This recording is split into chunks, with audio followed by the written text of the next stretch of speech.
Hello student, आज हम यहाँ पर डिस्कस करेंगे एक नई application interference due to wedge shaped film.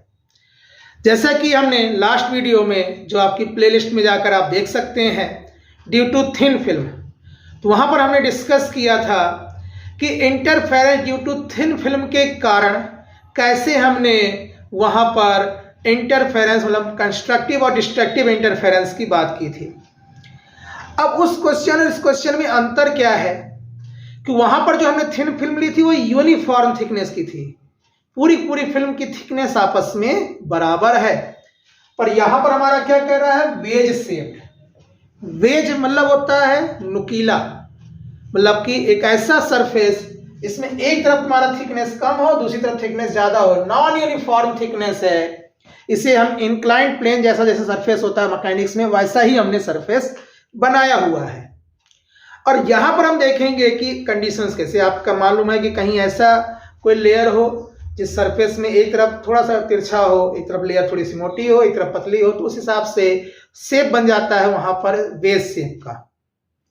अब उसके कारण क्या फर्क पड़ रहा है कंडीशंस पर, हम उसको देखते हैं। देखिए अभी हमने यहाँ पूरा किया नहीं, क्योंकि यहाँ पर हमें मेन फिगर पर ध्यान देना है। अगर आपको फिगर समझ में आ गया तो बहुत ही ईजी है, तो फिगर पे आप बहुत विशेष ध्यान देंगे और फिर उसके अकॉर्डिंग हम इसी में फिगर में अपडेट करते रहेंगे और सॉल्व करते रहेंगे। ठीक, तो आप देखिए यहाँ पर हमने एक वेज शेप ले लिया हुआ है। हम मान लेते हैं कि ये आपका P, Q और R ये एक वेज शेप्ड फिल्म है, जिसमें जो एंगल वेज एंगल है हमारा वो हमारा है थीटा। तो थीटा वेज एंगल का हमने वेज शेप फिल्म लिया हुआ है। अब निकालना क्या है, इंटरफेरेंस के कारण। हमने बताया था कि 3 स्टेप में हम हमेशा सारे एप्लीकेशंस को करते हैं। जो कि इंटरफेरेंस के लिए जो पहली जरूरत है, इंटरफेरेंस बिटवीन कोहेरेंस, जैसा कि नाम है, तो इंटरफेयर बिटवीन कोहेरेंस में पहला हमारा काम है कोहेरेंस लाइन का फॉर्मेशन करना। और कोहेरेंस की शर्त क्या थी कि वो सेम फ्रीक्वेंसी में होगी और सेम फेज में होगी, या तो उनके बीच का फेज डिफरेंस क्या होगा, कांस्टेंट होगा। अब अगर ऐसा है तो हमने कहा पहला स्टेप हमारा क्या होता है कि कैसे एक सिंगल सोर्स से 2 और मोर कोहेरेंट सोर्स का फॉर्मेशन करना। तो यहां पे यस हमने क्या ले लिया हुआ है, एक single source of monochromatic light है। और यहां रिफ्लेक्टेड का ही जिक्र करेंगे, तो इन 2 रिफ्लेक्टेड रेज जो कि यहां कोहेरेंट होंगी कैसे बन रही है हम उसकी बात करते हैं। तो हमने देखिए यहां से यस को इंसिडेंट किया। अब यस इंसिडेंट कर रहे हैं तो ये हमारा एंगल क्या हो गया, आई हमारा यहां पर क्या है, इंसिडेंट एंगल। और रिफ्लेक्ट होगा तो भी एंगल आई ही होगा। तो हमारा ये दोनों इंसिडेंट और रिफ्लेक्टेड एंगल हमने आई लिया हुआ है। अब यहां से ये जा रहा है वेज फिल्म में। वेज फिल्म जो कि डेंसर मीडियम है, तो क्या हो जाएगा कि ये लाइट यहां से क्या हो जाएगी, रिफ्रैक्ट होगी आर एंगल से। आर जो है आई से कम होगा, जो कि रेयर से डेंसर में गया है, बेंड टुवर्ड द नॉर्मल हुआ है। ये जाके टकराएगी लोअर सरफेस से।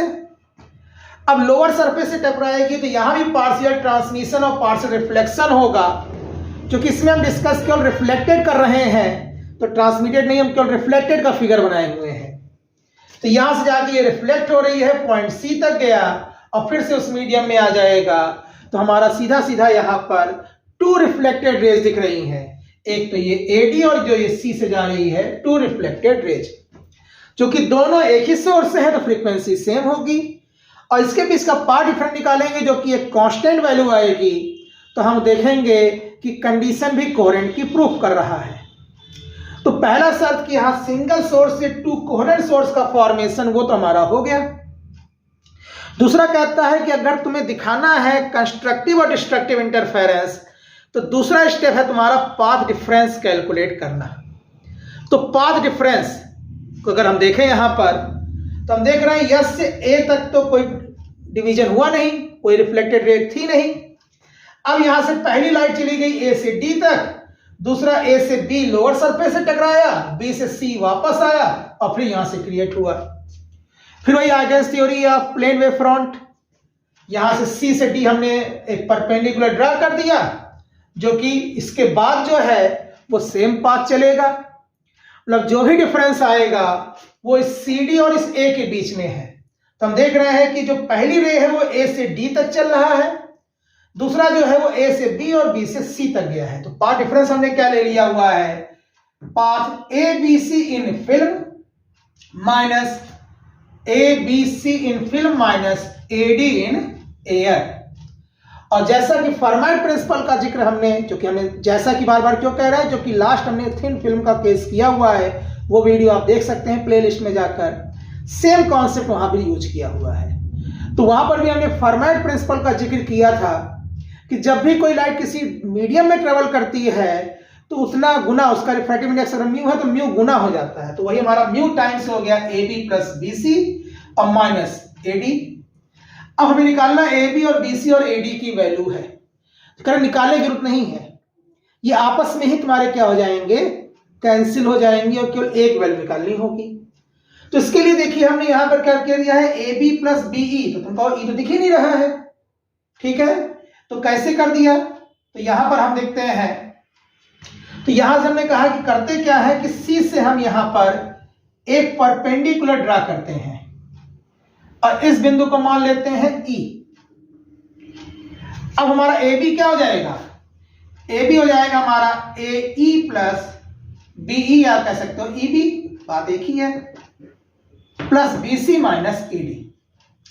इसकी क्या जरूरत थी, कर देखना अभी इसकी जरूरत से तुम्हें ये चार वैल्यू नहीं निकालनी पड़ेगी, ये केवल एक वैल्यू निकालनी होगी, आपस में कैंसिल होते जाएंगे। कैसे, अब देखो यहां पर ये एंगल आई है, ये एंगल 90 माइनस आई होगा, ये 90 है तो ये एंगल तुम्हारा क्या हो जाएगा, आई। अब अगर ये एंगल आर है तो ये 90 माइनस आर होगा, तो ये एंगल तुम्हारा क्या हो जाएगा, आर। अब देखिए यहां पे दो ट्रायंगल दिख रहे हैं, अब इसको हमने इक्वेशन नंबर 1 डाल दिया है। एक ट्रायंगल दिख रहा है एडीसी, तो कह रहा है कि फ्रॉम ट्रायंगल एडीसी से साइन आई निकाल लो। तो साइन आई बराबर क्या होता है, परपेंडिकुलर अपॉन हाइपोटेन्यूज। तो आई के सामने क्या है, एडी, और ये क्या है, एसी। साइन आई हो जाएगा एडी अपॉन एसी। और अगर इस ट्रायंगल को देखो, कौन सा हम देख रहे हैं यहां, ट्रायंगल एईसी। तो एईसी में आर के सामने, तो हमने कहा साइन आर क्या होगा, साइन आर होगा हमारा यहां पर ए ई अपॉन ए सी। ये हो गया ए ई अपॉन ए सी। तो इस ट्रायंगल से साइन आई निकाला, इस ट्रायंगल से साइन आर निकाला। और हमने एक स्नेल का लॉ पढ़ा हुआ है, बहुत ही इंपॉर्टेंट टॉपिक था। स्नेल कहता है कि म्यू बराबर क्या हो जाएगा, sine I upon sine R. अगर ऐसा है तो ये दोनों वैल्यू पुट कर दो। साइन आई क्या दिख रहा है यहां पर, एडी अपॉन एसी अपॉन ये क्या है, एई अपॉन एसी। एसी से एसी कैंसिल, क्या दिख रहा है यहां पर, एडी अपॉन एई। और अगर हम यहां पर देखें तो इससे एडी बराबर क्या दिख रहा है, एडी बराबर दिख रहा है यहां पर म्यू टाइम्स ऑफ एई। अब ध्यान दीजिएगा यहां पर एडी बराबर म्यू टाइम्स ऑफ एई हुआ। अब इक्वेशन नंबर 1 में देखिए ये एडी दिया हुआ है, अगर यहां पर हम एडी की वैल्यू रख दें, एडी की वैल्यू रख दें तो क्या हो जाएगा, डेल्टा एक्स हो जाएगा mu times of A E plus E B plus B C minus AD, यहां पे क्या रख दें, mu times of A E. तो देखिए पहला टर्म भी mu times of A E है, ये टर्म भी mu times of A E हुआ, तो ये ए और ये ए क्या हो जाएगा, कैंसिल। तो हमारा पार्ट डिफरेंस बचा कितना, mu times of E B plus B C. देख रहे हैं यहां पर, मैंने कहा था फिगर में ही सब कुछ है, निकालना नहीं पड़ा, कट गया आपस में। अब हमें 4 वैल्यू नहीं केवल 2 वैल्यू निकालनी है, अगर 2 भी नहीं निकालना पड़ेगा। हम अभी इसको और देखेंगे तो ये और भी कैंसिल हो जाएगा। कैसे, मैं इसको रफ कर रहा हूं। तो अगर हम यहां पर इसको देखें तो होता क्या है, अब इसी फिगर को आप ध्यान से देखेंगे तो अपने आप इस चीज को आप समझेंगे। हमने कहा कि ये एंगल थीटा था, तो ये जो नॉर्मल हमने ड्रा किया हुआ है और ये जो नॉर्मल ड्रा किया हुआ है, इनके भी बीच का एंगल हमने थीटा ले लिया। एक बहुत हाई स्कूल का कॉमन प्रमेय था कि दो सरल रेखाओं के बीच बनने वाला कोण उनके समकोण के बीच में बनने वाले कोण के बराबर होता है। तो देखिए इन दोनों के बीच का एंगल क्या है, थीटा, और इस पर नॉर्मल ये था, जो कि यहाँ पे देखिए हमने नॉर्मल ड्रा किया हुआ है, इस पर ये नॉर्मल था, तो इन दोनों पर समकोण हुआ, तो इसके बीच का एंगल भी थीटा ही होगा। अब ये थीटा, ये आर है, तो ये एंगल तुम्हारा क्या हो जाएगा, आर प्लस थीटा। बहिष्कोण पढ़ा है ना, शेष दो अंतः कोणों के योगफल के बराबर होता है। तो ये भी आर प्लस थीटा, ये भी आर प्लस थीटा, ये दोनों एंगल हमारे क्या होंगे, आर प्लस थीटा होंगे। तो कह रहा है कैसे सिंप्लीफाई करेंगे, कह रहा बड़ा सिंपल सा टेक्निक है। ये जो तुम्हारी रिफ्लेक्टेड रे आई थी, इसी को आगे बढ़ा दो और यहां से इसको मिला दो, तो हमारा ई तक पहुंचा था, तो हमने मान लिया ये एफ और ये मान लिया जी। अब देखिए यहां पर इससे हुआ क्या, अब ध्यान देंगे, ये आर प्लस थीटा है, ये आर प्लस थीटा है, तो ये समांतर में तीसरा कट कर रहा है, तो ये भी एकांतर कोण से क्या हो गया, आर प्लस थीटा, और ये संगत कोण से क्या हो गया, आर प्लस थीटा। ये भी 90 डिग्री है, ये भी 90 डिग्री है। अब अगर आप इन दोनों ट्रायंगल को देखें, एक ये ट्रायंगल है और एक ये ट्रायंगल है, कौन कौन सा, कह रहा है from triangle BGC and triangle BGF। अगर इन दोनों से देखो तो आपने पढ़ा हुआ दो ट्रायंगल में सर्वांगसम प्रूफ करने को, कॉन्ग्रुएंट प्रूफ करने को। तो कॉन्ग्रुएंट की शर्त क्या थी कि दोनों ट्रायंगल में अगर कोई दो एंगल या एक साइड बराबर हो जाए या कोई दो साइड और एक एंगल बराबर हो जाए तो वो कॉन्ग्रुएंट हो जाता है। इसका मतलब फिर तीनों एंगल तीनों साइड बराबर होंगे। तो यहां पे ध्यान दीजिएगा, कह रहा देखिए यहां पर हमने ये 90 दिया हुआ, ये 90 दिया हुआ है, तो दिख रहा है कि एंगल BGF बराबर है किसके, एंगल BGC के। कह रहा है तो एक बराबर हो गया। कह रहा है ये आर प्लस थीटा दिख रहा है, ये आर प्लस थीटा दिख रहा है, तो सीधा सा है एंगल BFG बराबर एंगल BCG। ये है आर प्लस थीटा और ये था 90 डिग्री। और BG देखिए इसमें भी है इसमें भी है, तो BG हमारा क्या है, कॉमन है, उभयनिष्ठ है, हो गया ना बराबर। दो एंगल और एक साइड बराबर हो गए, और दो एंगल एक साइड बराबर है तो क्या हो गया, ये सर्वांगसम हो गया। हम कहेंगे कि ट्रायंगल BGC ये सर्वांगसम हो गया किसके, ट्रायंगल BCF के।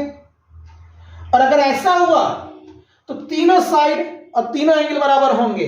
इसका मतलब ये जो BC है और ये जो BF है ये भी बराबर होगा। इसका मतलब कि BC बराबर किसके होगा, BF के। अब अगर ऐसा है तो कह रहा है तो बड़ा सिंपल हो गया। अब BC की वैल्यू हमारी किसके बराबर आ रही है, सर्वांगसम से BF के बराबर आ रही है।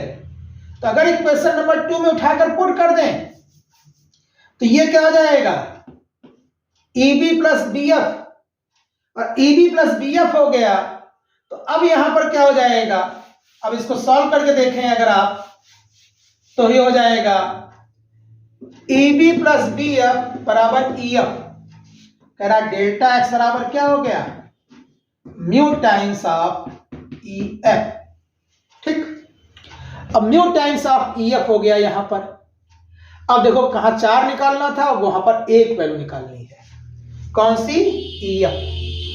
अब EF निकालने के लिए ध्यान दीजिएगा, यहां पर हम ये जो ट्रायंगल है, ये जो परपेंडिकुलर ड्रा किया था, ये जो सीधा ले गए हैं, और ये वाला ट्रायंगल देखेंगे, इसमें ये एंगल आर प्लस थीटा है, आधार निकालना है, ये मालूम हो।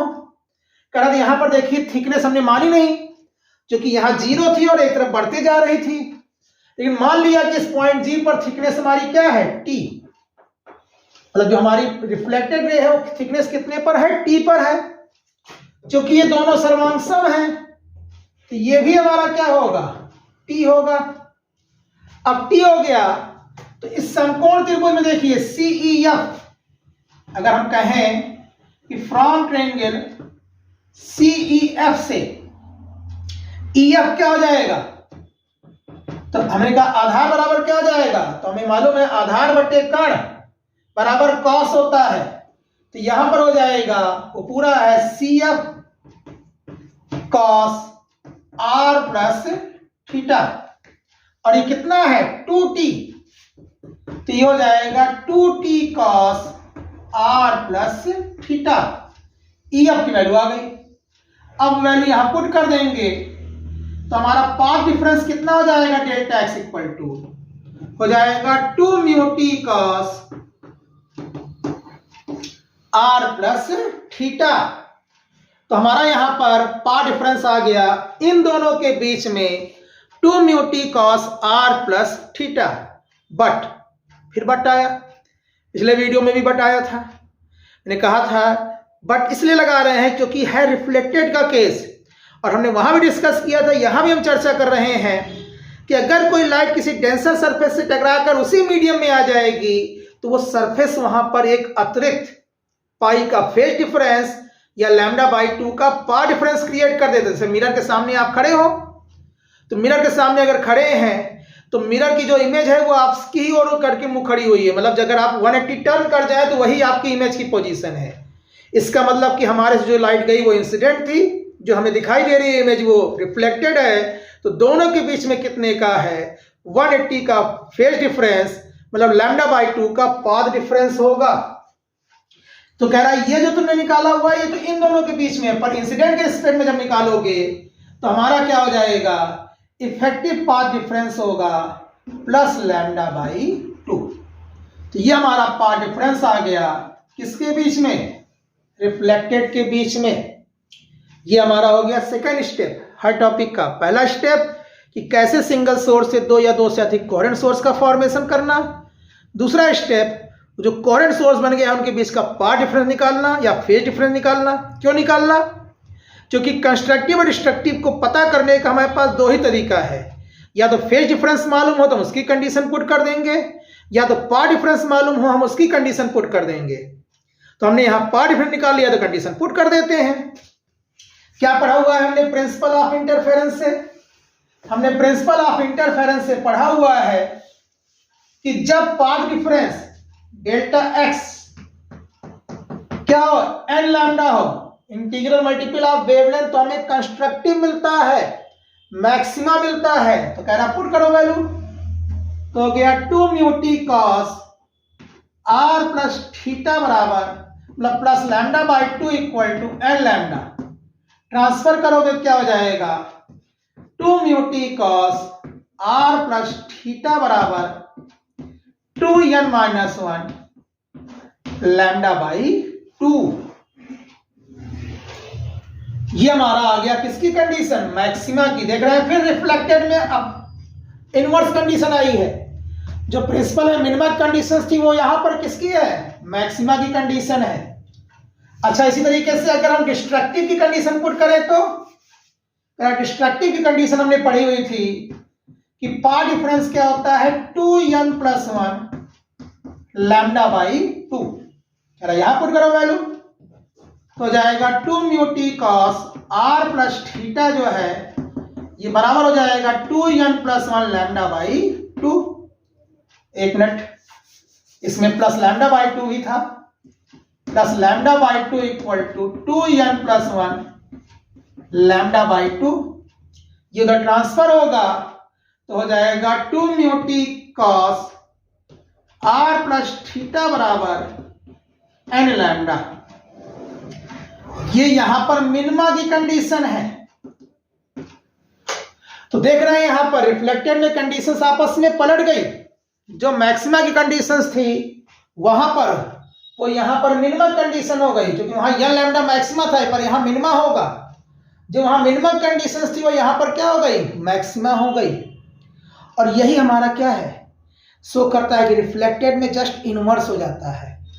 थिन फिल्म में भी हुआ था, यहां पर भी हो रहा है। तो ये हमारा शो कर रहा है इंटरफेरेंस, क्योंकि हमें कंस्ट्रक्टिव मिल गया, डिस्ट्रक्टिव मिल गया, मतलब पूरा इंटरफेरेंस मिल गया।